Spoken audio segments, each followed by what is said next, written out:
Welcome back to the Closers Inner Circle podcast. I am Denise Griffitts, and this is part of our Sales Infiltration Series with my co-host, the legendary Ben Gay III. Last week, we talked about something that hit a nerve for a lot of people. We broke down the levels that you're playing at by asking some tough questions. And we're talking basically from the Sales Infiltration, chapter in part 2. So the questions were, where did you lose control? Were you leading or reacting? And what would level 4 you have done differently? A lot of people had some issues with that. They're like, I never thought of it that way. So they're having to do some thinking and some note taking. So this week, we're answering the question that naturally follows. What do you actually do in that moment? Now, we're talking about sales closing techniques that actually work today, not theory, not scripts that you forget under pressure, and real strategies, real conversations, and real outcomes. And listen, be sure to get your copies of the Closers Part 1 and 2. They are available at Ronzoni Books on eBay. It's RONZONE Books on eBay. And here's why this matters. Everything that we're breaking down on this show, no matter what we're talking about, the levels, the frameworks, the field tactics, it all lives in these pages. And Ben didn't pull this stuff from a whiteboard. It came from the field. And these books are literally known as the sales Bibles across the globe. So if you're serious about climbing these levels, you need to be working from the same source material that we're working from. And every episode is going to make more sense, hit harder, and stick longer if you have those books in your hands. I call them the sales Bible. The whole world calls them the sales Bible, but they really need to be part of your entrepreneurial library. And today's episode of the Closers Inner Circle podcast is brought to you by Joshua Hale. He is a trusted AI consultant who helps entrepreneurs build smarter businesses. He focuses on practical AI systems that save time, sharpen strategy, that's important, save time and sharpen strategy, and creates more freedom for the work that really matters. I use AI a lot. I've taken his courses. I recommend them. If you want or need to use AI in a way that feels human, clear, and actually useful, visit I can do it. Visit joshuahale.ai to learn more. So Ben, our primary objective today on the close is that we're going to help people understand the real reasons buyers hesitate, including blah, blah, blah, blah.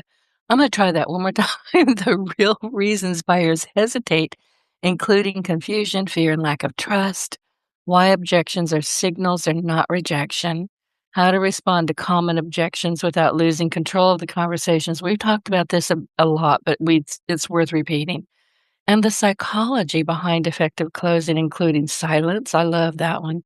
Micro commitments and buyer ownership. And then finally, and we may not make all of these today, so just keep track. And if we don't get to it today, we'll get to them the next week, next Wednesday. And finally, how top performers guide conversations instead of reacting to them. Ben, good morning. How are you?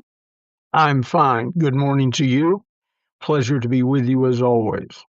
It always is. I look forward to Wednesday. It's crazy. I'm like, oh, it's Wednesday. I get to talk to Ben. I just fangirl all over the place. I need you to talk to my wife. Gigi doesn't share your enthusiasm sometimes. Wives aren't supposed to. They're there to keep you in, sit, get in the corner, Ben. Go sit, think about what you've done. No talking. That's the job. That's why I'm not married. My sister, when she first talked to Gigi, said was on the phone, but the gays are known for a little sarcasm. And my sister said, well, you live in the area where he's lived. You probably know about him. So you're not going into this, blind. And I just want to give you a little advice. And Gigi said, what's that? And she said, don't come crying to me. There you have it. And it's not sarcasm, it's sardonic. True. Yeah, those are two different things. Some people don't recognize that they're very different ways of conveying what you're thinking. Sarcasm, honestly, it's mostly cruel. Sardonic, that's just plain old-fashioned funny. I'll go with your definition. Yeah. So what are we talking about today? Where would you like to start? Wherever you'd like. You were talking about what levels at which you're operating. Mhm. and what do you do when it comes off the rails and so on. The good news is people are always talking about, this happened and that happened and why did that happen and so on. And the answer, people don't like to hear it sometimes, is you didn't set it up right to begin with. I don't have all these problems. What do you do when the customer doesn't like you? If it's sincere and deep, I would leave. I've never had it happen to me, but where I could tell it, but I would leave. I have a dear friend who's a marriage counselor and a child psychologist. In the marriage counseling part of his business, Dean Garrison is his name, and he has a book or two out. If you have kids and or are married and want to know how to deal with various situations, Google Dean, Dean Garrison. And as I said, he has a book or two that are quite good, and I've given them to people. But the first question he asked, and this ties into a sales situation gone bad or they don't like you. The first question he asks a couple when they come to him for marriage counseling is, Mrs. Smith, do you love your husband? And then he asks the man the same thing. And if either says no, he stands up. I've never been there, but he's told me and written about it. He stands up, shakes their hands. Well, I don't want to waste your time or money. Go Um, see your attorney. yeah, yeah, it's over because you're not going to fall back in love with somebody that you were in love with and fell out of. So he cuts it short on the rare occasions when I'm in a selling situation and I realize it's not going to go anywhere. And I want them to part as friends with me because they may come back in a year or two or three or whatever. I have clients that go back 50 and 60 years since we first met that I'm still doing business with. But it hasn't all been roses. It hasn't all been, an upward graph. There have been a couple of times, thinking of one in particular, I've gone several years without even talking to him. But because we left it on a good note, we picked up right where we left off. Hi, how you doing? Great to hear from you. Kids are grown and gone, I guess, right? And, to bring me up to date. And then we're right back to where we were 20, 30, 40 years ago. So I don't, I don't run into the really uh, hateful relationships. Don't tolerate them if I do. If I did, I haven't.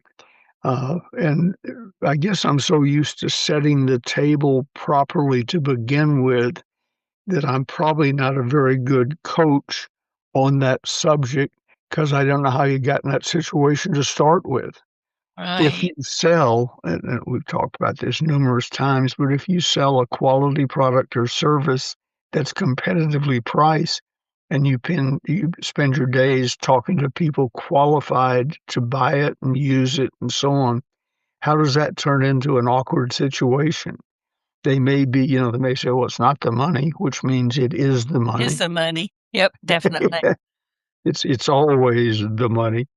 Uh, but your other goal is to become a person of class, quality, substance, with the ability to tastefully project that. And if you do that, you just don't run into those other problems. And then the other thing is to set the table properly. Don't just assume, launch into your sales presentation and so on.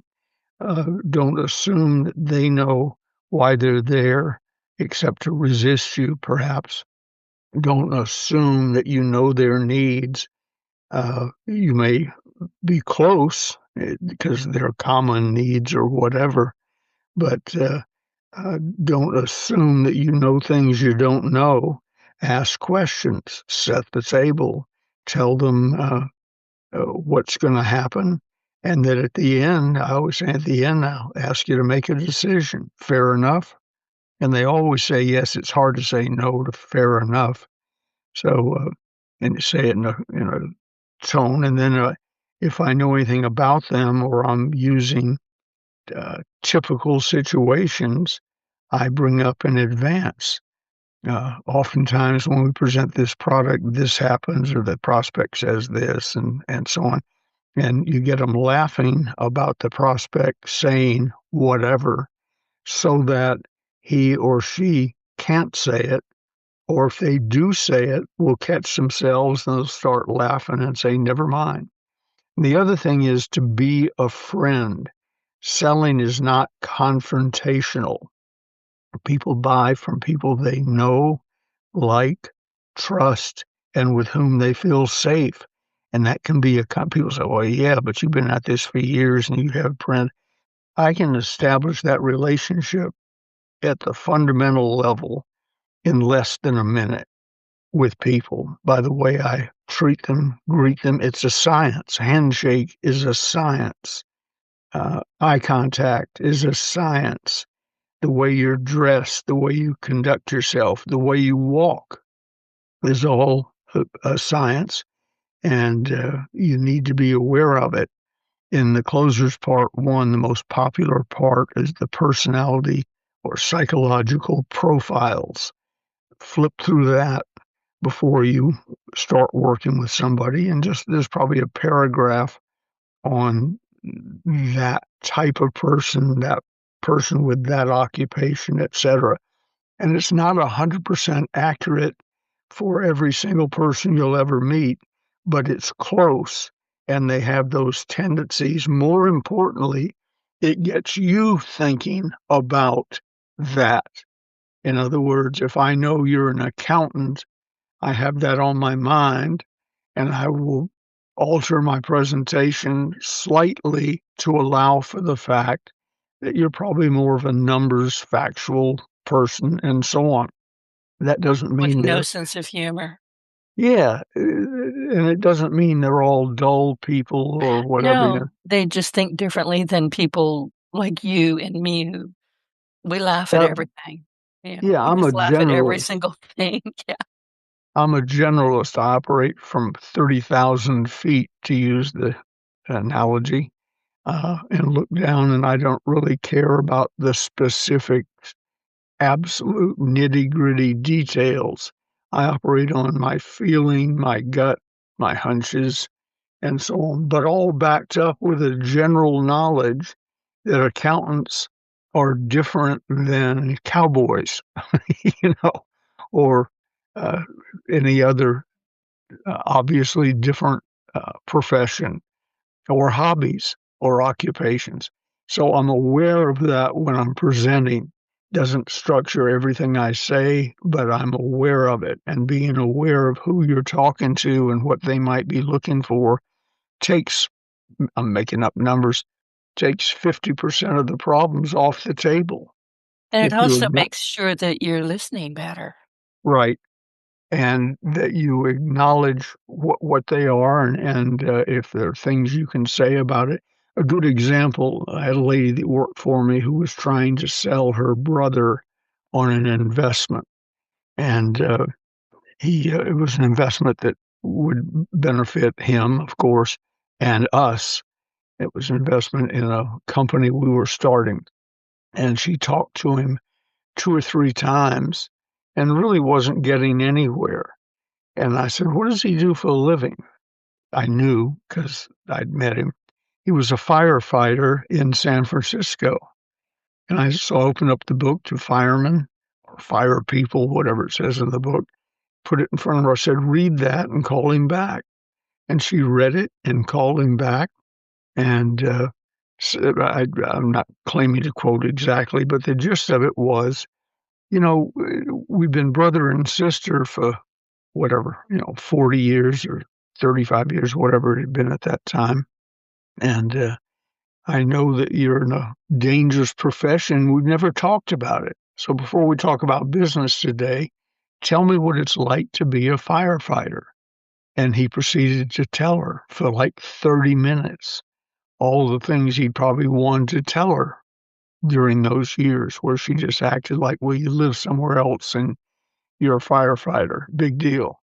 She dug down into it, found his interest, let him run, and when he was through and she'd ask a few questions and so on, he said, and again, I'm generalizing, I wasn't live on the conversation, I was just standing there, but he said, well, listen, let's talk about the investment that you've called me about. And he asked 2 or 3 questions. He said, all right, I'm in. He So gave the he sales finally saw presentation. right, he finally saw a need because it made sense. Right. Once he understood that she understood what he did. And that she cared. Right. So that was a breakthrough in their relationship. I don't know what it Oh, had I been like bet. before. If my sister was a firefighter, that's what we would talk about all the time because I would find that fascinating, Yeah. business aside. And once they know, like, trust you, and feel safe with you, that's who they want to do business with. So I'm famous for being a master closer, a sales infiltrator. I'm told that the books so far, the Closers series has over 300 specific closes in it. I rarely use anyone other than, well, based on what we've been talking about or based on what you've told me, here's what I suggest we do. And I have an 86% closing rate, which is I probably ought to lower that because it creates disbelief in some people's minds. I've even had people say, no, you don't. I say, yes, I do. Yeah, we check it sort of once a year ish, but it's been well established for many years. And the reason is I become their friend, their trusted advisor, and we have casual and honest conversations, blunt, uh, so they're not wondering what I'm really up to. I've told more than one person, I've told more than hundreds of people, this isn't for you after I talk to them Mhm. for a while and so on. This really isn't for you. I hope I haven't wasted your time, but we're not going to waste your money. Uh, this doesn't match up with what you're doing, but I am taking extensive notes, and when I find something that fits you, I will call you, email you, whatever, immediately.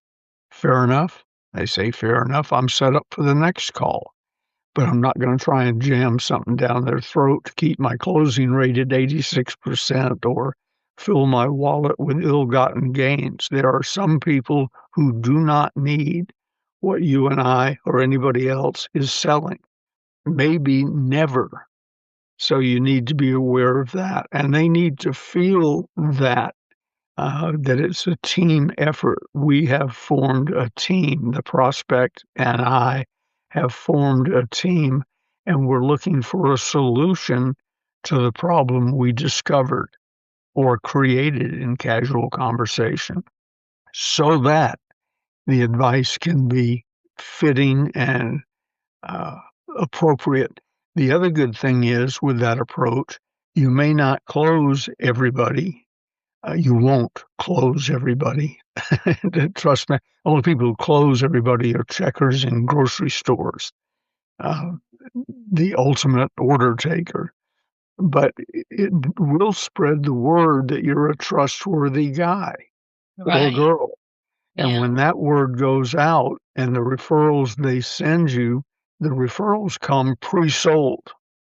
They're ready. You don't have to say anything except answer a few little cleanup details because they've already bought the most important product, you and your They're your warm reputation. market. I mean, they're definitely your warm market Mhm. because they do Absolutely. trust you. They've been referred by other people. They've been watching you. And I wanted to go back to what you were saying earlier, that, people like you and they trust you. And sometimes, and I'm paraphrasing because I didn't write it down. Silas, stop it. Sorry, orange cat. Um, big orange cat. But, it's rare that somebody doesn't like me. And I'm always a little bit mildly perturbed by it. I think, "Well, what did I do?" But, I don't worry about it. It is what it is, but I had on my show, Your Partner in Success Radio, I insist on a pre-interview. You're not getting on my show without a pre-interview because I have to know you, like you, trust you, feel comfortable, understand what we're talking about. It's just not gonna happen without that. And not so very long ago, I did a pre-interview with somebody, and the only way I can describe it was instant mutual antipathy. We did not like each other at all. And it was instant. That almost never happens to me, but I'm smart enough to say, listen, I'm sorry to have wasted your time. I know this show is not going to be for you, and, I wish you well. And that's where we left. She's not Absolutely. going to Yeah, be on my show.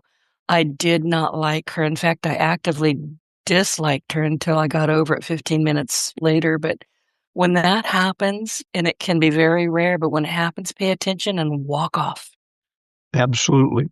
I have had a prospective client for my coaching consulting practice, and we talked 2 or 3 times because he called me. I figured out early on that he wasn't my type of person. I didn't want to get up in the morning and think, oh God, I've got to talk to whoever today. I don't like that feeling.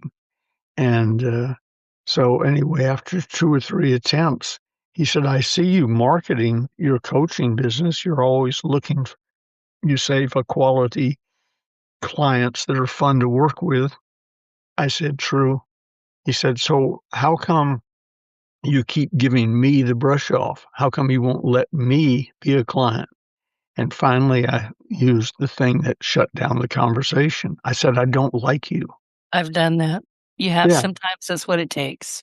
yeah. Instinctively, in my gut, I don't like you. And we don't have to get any farther than that. I'm not going to tell you why I don't like you. So there's a guy in our local area who looks like the twin of a person who Gigi was first married to, who abused her. I didn't know it at the time, or I would have handled it differently, but abused her physically and psychologically for 14 years.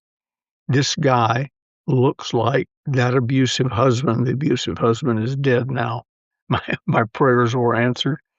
Uh, but he looks like his twin. If you were showing me a picture of both of them, I would know who was who. And he's trying to figure out how come I just have never warmed up to him, have never offered to do business with him, have never responded to his uh, little weak approaches and so on. But the answer is something happened that he had nothing to do with uh, years before, and I'll never do business with him. I don't want to be sitting there looking at him thinking of this miserable SOB who abused Gigi. And it would And make Gigi uncomfortable coming across this guy, I would think. yeah, and I repeat, it's not his fault. His mother and dad created a little child that looks like a wife beater, a Oh, specific wife beater. right. And so you have situations like that with prospects where it's the reason I say I can make a good friend in about 60 seconds. Sometimes if I'm slow, it takes 5 minutes. But I know that when I approach them, they run me and my image, how I walk, how I dress, what I look like, etc., my age. They run all of that through their computer brain.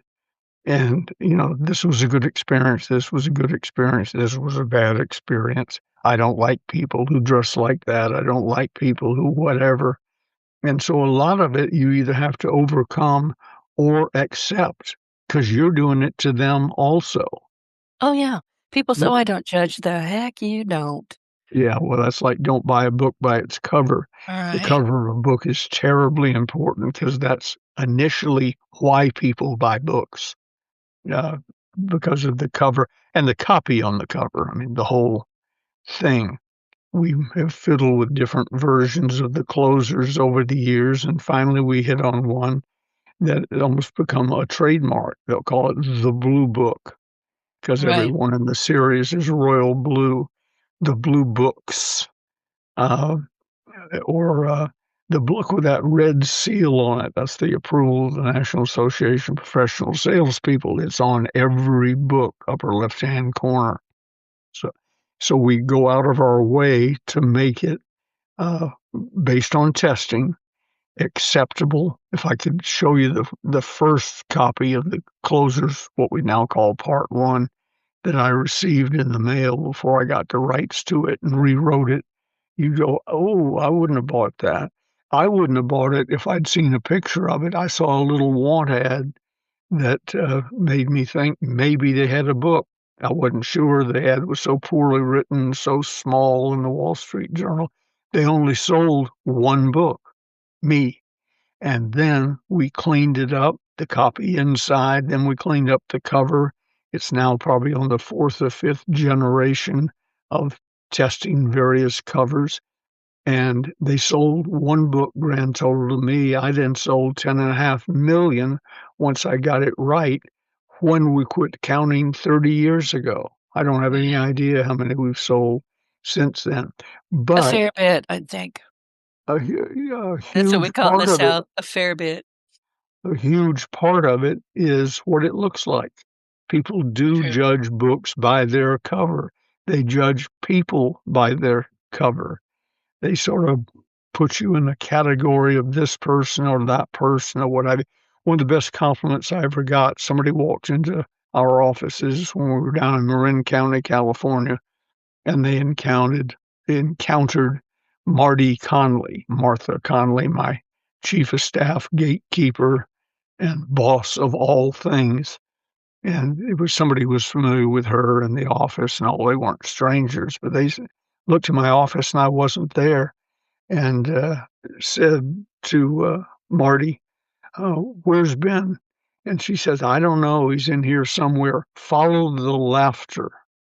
And when I heard about that, I thought, that is the best compliment I've ever had. Just It walk through is. the building, listen for laughter, and that's where Ben Gay will be. So I thought, well, that I don't know how you trademark that, but that's good. You know? It is. Yeah, It really is, and it doesn't matter if you're the one doing the laughing or the people around you are chuckling or laughing. That means that something is landing. You're all happy. It's all good. that's right. So I thought that was a wonderful compliment, but it goes back to reputation, sort of a trademark.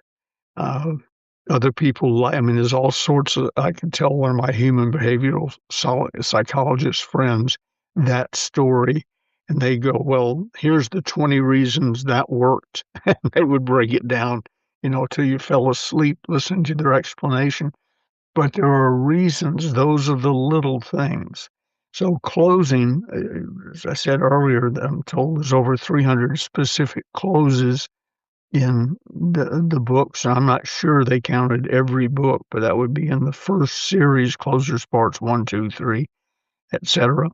And the but what it doesn't say when you're counting closes is that's not really how I sell. I'm aware of those things, but mainly I'm aware of them, the prospect or the client, as the case may be. I'm aware of their needs. I'm aware of how they, or generally speaking, people like them react to certain things. And the close is the least of it.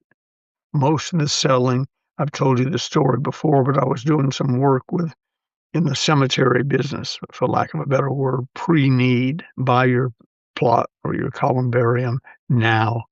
Don't leave that to your wife or husband on the saddest day of their life to be out wandering around in their field with a salesperson. So, do it now type thing. And I was working on scripts for them. They're the largest people in that industry. And as always, I test them. So I test the scripts. So I took 4 or 5 leads they had set up, and I said, I'll run these. They were all in the greater Sacramento area.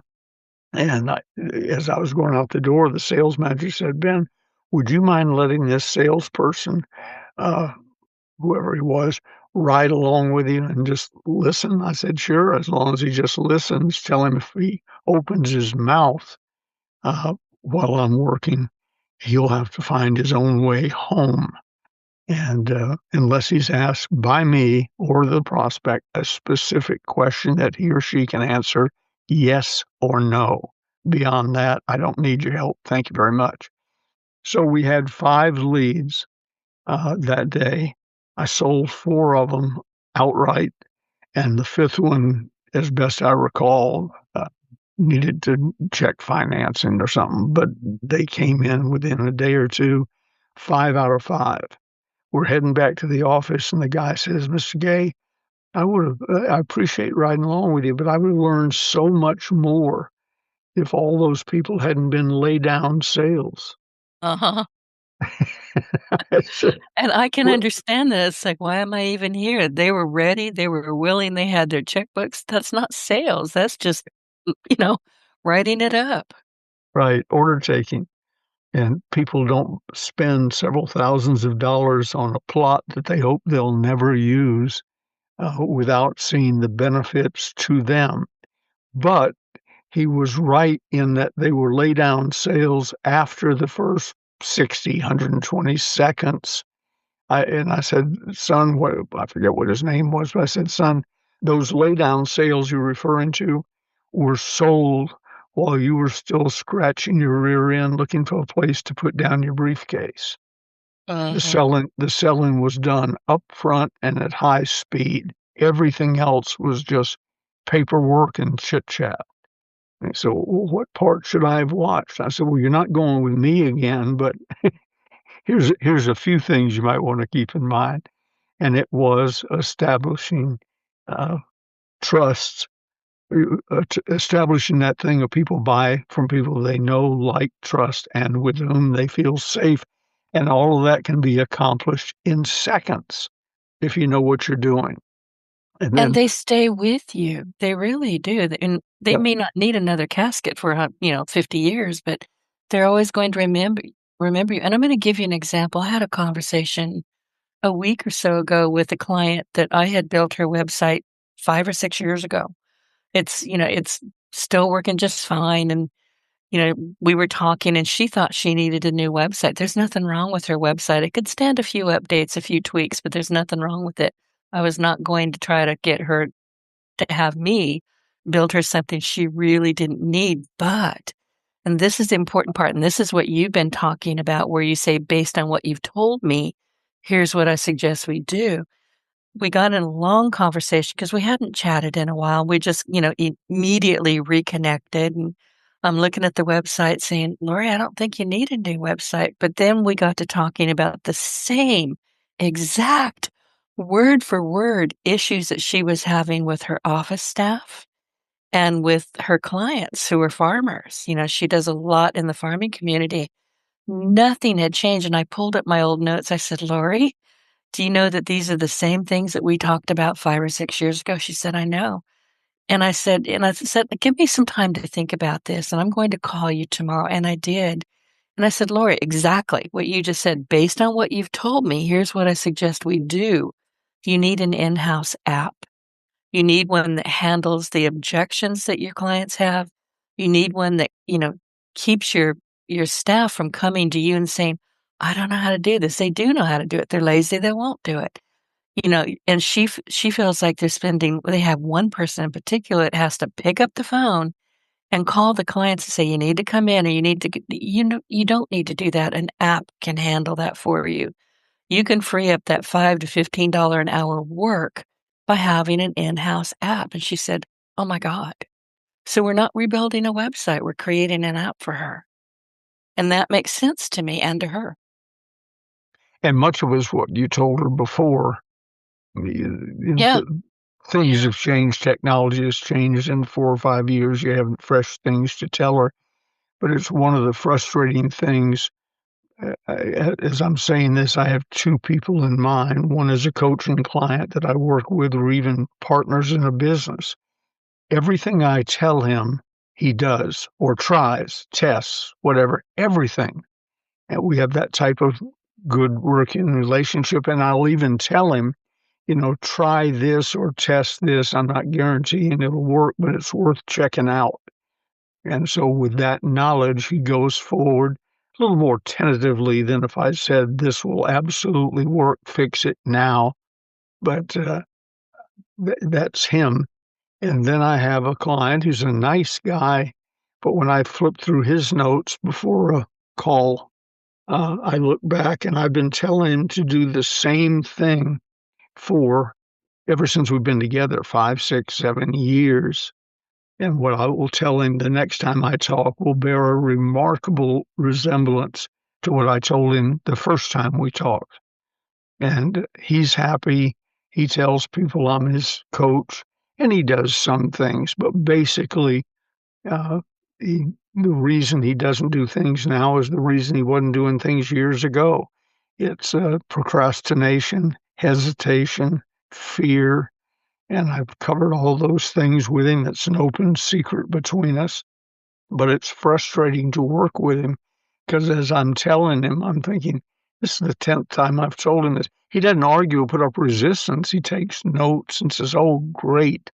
And I'm thinking, I probably ought to just photocopy my notes of all our conversations and tell him every time he feels the need to talk to me, get out those copies and read them again. So It may be that you're just his friend and that's really all he needs. that's entirely possible. Yeah. I told you about the guy at Holiday Magic Cosmetics who was an heir to the richest department store fortune. His name was Richard Strauss, and he paid his dues to be a member of the council because we had joint meetings. You belonged to the council. You brought your prospects. The product display was already set up. The projector, believe it or not, 16 millimeter projector was set up, and uh, someone was going to walk to the front of the room at 7:59 and start through the presentation. Good evening, ladies and gentlemen. My name is, I'm a general distributor with, etc. And but I noticed that although he had volunteered to set up the products uh, and bring the projector and set the room up, make sure it was set up by the hotel, he never brought anybody.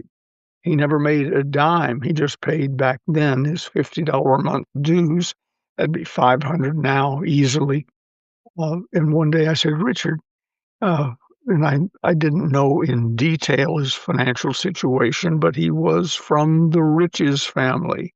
And that meant probably multimillionaire, if by inheritance only. And I said, you never bring anybody. He said, Ben, this is the best deal in town. I'm paraphrasing. This is the best deal I've ever had. $50 a month, and I get 100 friends because there were roughly 100 members of the council at any given time. People would come and go and drop out of the business and join and so on. But he said, for $50 a month, I get 100 friends 4 times a month. And I thought, oh, I haven't more. I've reflected on it more in years since, but I hadn't figured out what Richard was up to. That is Richard was sad. he was That's see, I lonely. find that exactly. I find that that's very sad. Well, it's sad, but for $50 a month, he was happy. Well, and His that's his good, but overall life may have been sad. He yeah, was Jewish in Atlanta in the early 60s, and they tended to cluster together at the Jewish Country Club and the Jewish this and so on, right. because I'm ashamed to say, or embarrassed to say, in the South in those days, "Hi, I'm a Jew," was not the best opening you could come up with. So I don't get that at all. I do not understand the Jewish hate. I don't, and I I never don't either. will. Didn't then, don't now. But he was Jewish, very shy, self-contained. Um, didn't make friends easily, but everybody thanked him for setting up the display and would pat him on the shoulder and treat him like he was a top producer. And he got all that positive feedback for $50 a month. My point in telling the story is I did a poor job of figuring out why he was there. I could Yeah, have made life a lot better for him, even more pleasant, gotten him a lot more recognition in front of everybody had I known what he was really there for. Most of the rest of us were there to make money. That was it. Remove the money, we wouldn't have had any members at all because untrained uh, people with no sales background would join the business, and some of them rather quickly were making $30,000, $40,000 a month in early 1960 dollars. For them, it was the cash. And it was for me too. So I assumed it was cash for everybody. That's not true. For Richard Strauss, who had all sorts of cash, it was for fellowship and acceptance and 100 friends. Now, if I had read and or edited The Closers Part 1 at that time, it was still years in the future, I would have known that, spotted it, and made his life a lot more fun, enjoyable, rewarding. I was a bad salesman. I wasn't paying attention to his needs. I was trying to motivate him for my needs. And I'm thinking, it makes me smile even now. Richard, you could be, Rucker and I are making $40,000 a month. You can too. And he must have smiled to himself thinking, I'm already making 40,000 a month. That'd be a bad month. I would That's call, the interest yeah, on I'd my. call the corporate offices and say, what's wrong? My check was only $40,000. Oh, God bless him. But once you figured that out, and by your own admission, it was late, but you don't know what you don't know. Right. I'm sure that you're far more aware of people who really do need for you to hear them and to listen to them and observe them and see how you can help. I told you this privately, but through the miracle of DNA, familial, I think that's how you say it. A new cousin of Gigi's popped up in our life a few weeks ago. She's the daughter of Gigi's departed brother, who didn't know she existed, nor did we, etc. So we take her to dinner last night, and it fits right into what we're talking about. I've never met her. She's no relation to me except, through my wife, Gigi. So Gigi now has a new cousin. And so she walked in. I stood up, hugged her, put her in a special spot where Gigi and I could both pay full attention to her. And then I didn't look at my watch. Another secret I've learned. Uh, for 2 or 3 hours, I'm guessing, I focused in on her. Tell me about this. Tell me about that. When did you first find out this? You have a daughter in college? Tell me about her. And so on. I wasn't trying to sell her anything, but it's become a habit of tell me about this, tell me about this. And when we were back home, Gigi said, you never told her what you did or do. And I said, you didn't tell her what you did or do either. It was a night about her. She was new to our family. And apparently they've been in contact by text today because they're going to have lunch. And she's she said in so many words, now I want to hear about you guys. Aw. We we made it And that's as it 100. should be, right? I mean, you get to know somebody, you make sure that they feel listened to, seen, and then the next natural reaction is going to be what she just did. Yeah. In every book I've ever read, I think, there may have been an exception here or there. In every book I've ever read in How to Win Friends and Influence People, Mary Kay used to say it frequently. Uh, the person that you're talking to has a sign around their neck that says, make me feel important.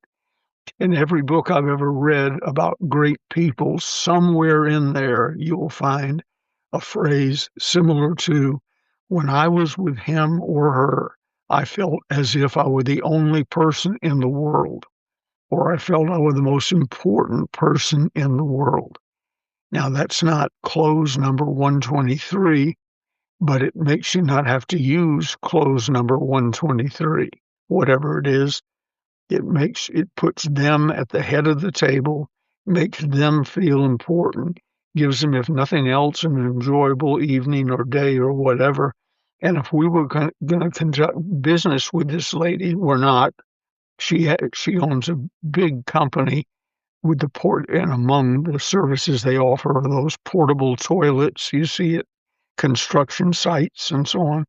I don't want anything to do with that business. I've got nothing to offer them. so on. So we're not going to do business, but I promise you, if I was selling something that she would need or effectively use, I could just call her up and say, by the way, spend less than a minute and she'd buy it because I've sold her on it wasn't my goal, but I've sold her on my sincerity, my interest in her, that we put her first in every conversation, in every paragraph.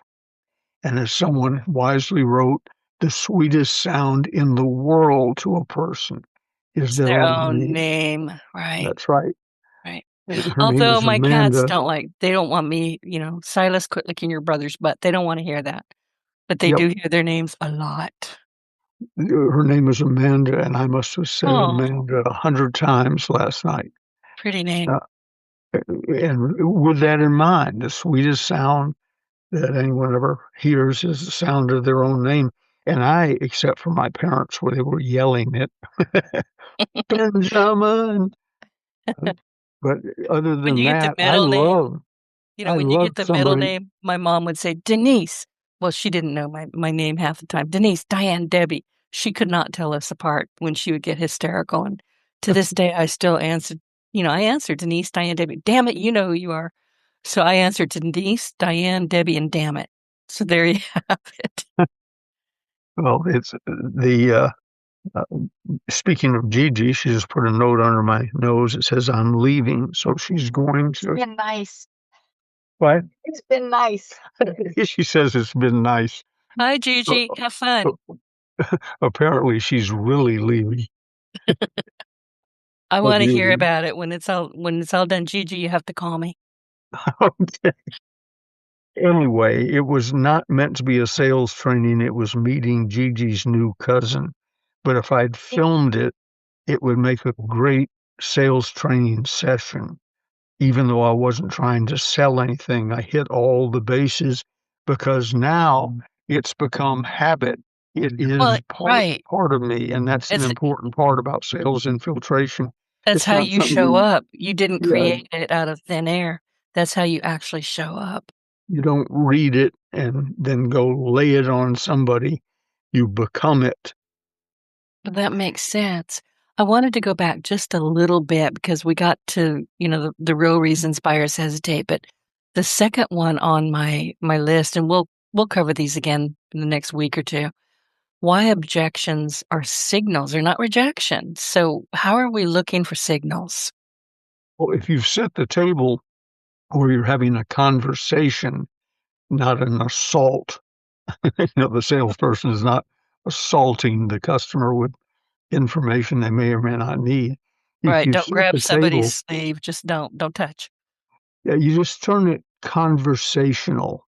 You've set up an easygoing, you can picture some comedy guys from the old days, Sid Caesar or some of the old comedians imitating a salesman, tell you what I'm gonna do. I'm gonna do this, I'm gonna do this, and you're gonna do this, and give me your wallet, and so on.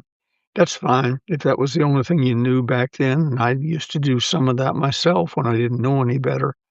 But now I'm making a friend. So when something comes up that I didn't expect, after all the years I've been in selling, that rarely happens. But sometimes it'll come up from a person I didn't expect to hear it from. Because we've established a friendship, I'm free to say the truth. Wow, that's interesting. I I didn't think that would interest you, or I didn't think that was on your mind. Tell me more. And then they'll tell me more. And why do you think that way? Uh-huh. Okay. Okay. Well, then based on what you've told me, here's what I suggest we do. Or occasionally I'll say, well, I can't fix that. That's what it is. If you're selling Rolls Royces and the entry fee is, I don't know what it is now. When I was working with them years ago in San Francisco, a brand new one was about $350,000. If you come into the dealership and all you've been able to beg, borrow, and steal from your own accounts and your relatives is 10,000, we don't have much to talk about. So I want you to leave as a friend, and when you meet somebody who does have $350,000, I want you to send them to me. So I'm going to first and foremost maintain the friendship. I would never put you down for not having the money. I might even say me either. But when I got in this business, I didn't have that either. The first car I bought was a 1936 Chevrolet, and I paid $50 for it. When I knocked on the door, I saw they had a new car in the garage. I didn't have a car. I was on foot, knocked on the door, and I said, I'd like to buy that car. Is it for sale? And she said, well, I hadn't thought of it, but we got to sell it. I said, what would you like for it? She said, $50. And I said, okay. I had to scramble to come up with $50. That was the reason I was on hoof, you know, instead of in a car. If she'd said 10,000, let's say it was an old Rolls or something, she said 10,000, the conversation is over. But we would have left as friends. That's not the last car she's going to put out on the street. Uh, there'll be another one or two before she goes to her great reward. And I want her to be a buddy. I don't care who it is. I want you to be a buddy. When Gigi and I walk into a restaurant, local, it happened last night when we were meeting Amanda. We walk in, hadn't been in this particular restaurant probably in, I don't know, almost a year for various reasons, COVID, they changed hands, etc. But we walk in, and from all over the restaurant, Ben, Gigi, look, it's Ben and Gigi, and so on.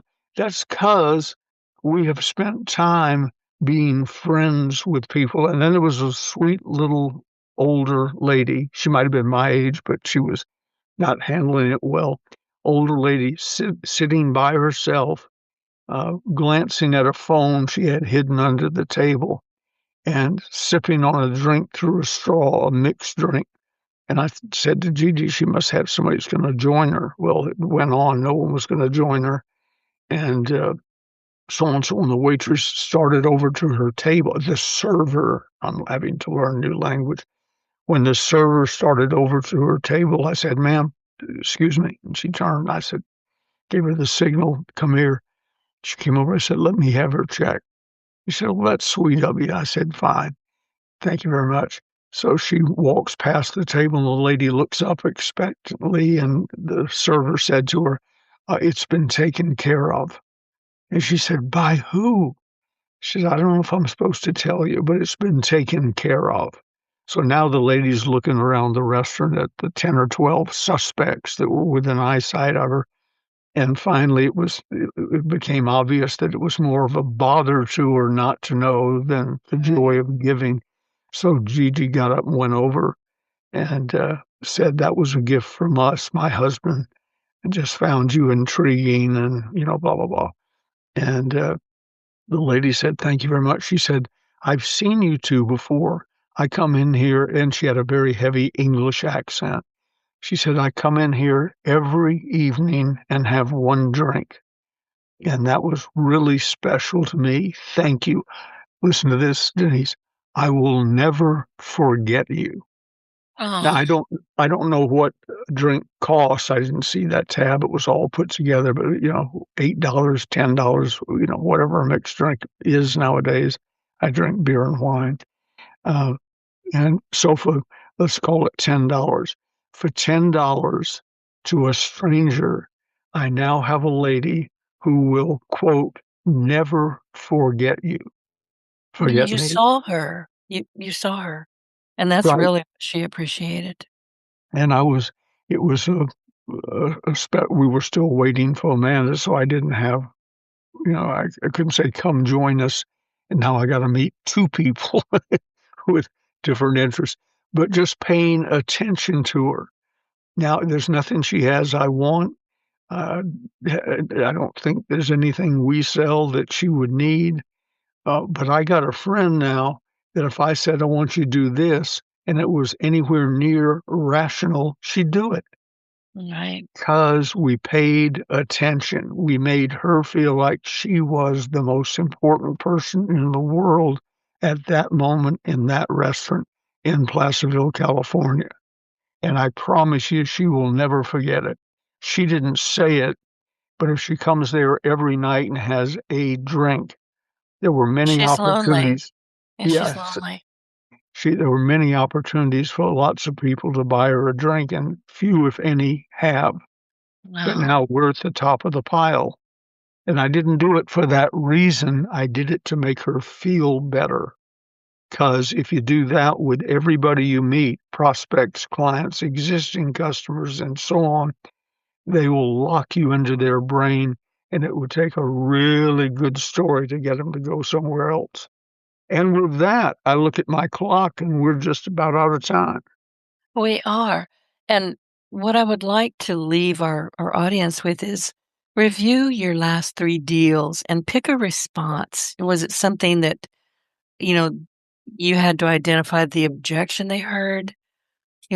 Pinpoint where they lost control. Whatever that response was, rewrite one better response that you can use next time. And listen, as Ben says, and he learned this from his mentor, Dr. Napoleon Hill, don't just think about it, write it down and use it. Ben, we're going to pick this up again next week. And I can't wait to hear about Gigi's lunch date with her cousin. I'm fascinated by that. I am too. I know. Well, tell her we need to do a conference call and she has to tell us both all about it. Yeah, I don't want it to happen to me, frankly. But I just found it fascinating. How do you get to be in, I think she's 50-ish, with a girl in high school, and you're Gigi's cousin and my brother-in-law's daughter, and none of us ever heard of you? How does that happen? Oh, I think it happens a lot more than we all want Yeah, to think yeah. about. But, well, listen, everybody, thank you for joining us. We will be back next week and we'll continue this conversation. And if you've got questions for us, send us a note on LinkedIn is the best place to reach us. But send us questions. There was a while back where we were answering a lot of questions, and that seems to have slowed down, probably, I think, because we're not asking you to send us questions. So what we do, we want to hear from you. So, Ben, I will see you next week. Bless you. Have a wonderful week. You too. Bye.